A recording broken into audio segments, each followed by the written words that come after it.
من بعد الفطور الى الان قاعد نصور ولا خلصنا الحلقه الاخيره.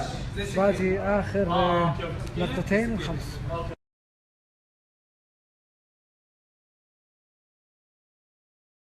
وان شاء الله باكر نسجل تناتيف وعقبه خلاص باي باي سيزون 2.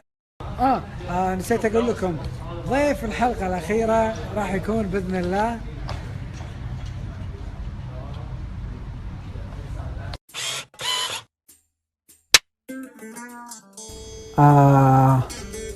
من البديع صدق.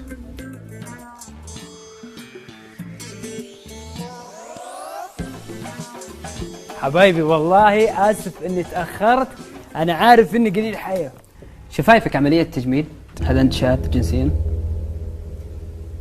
قاعدين يشوفونك انت تفضح بالضيف او تتسلق عليه. وين فضيحه؟ عطني فضيحه واحده انا قلتها عن ضيف. انت جبت حليمه ولمحت له شيء وخليته يدور يطبخ يطبخ يطبخ يطبخ، طلع 8 مليون. بعدين قلت والله يا جماعه الخير امانه من عندي ما كان شيء اخلاقي. طب بدري يا حبيبي، اغلبيه جماهيريتك من وين؟ في الخليج. المملكه العربيه السعوديه. هل تشوف انه من المناسب انك لما تحب جمهور السعوديه انك تسيء للسعوديه؟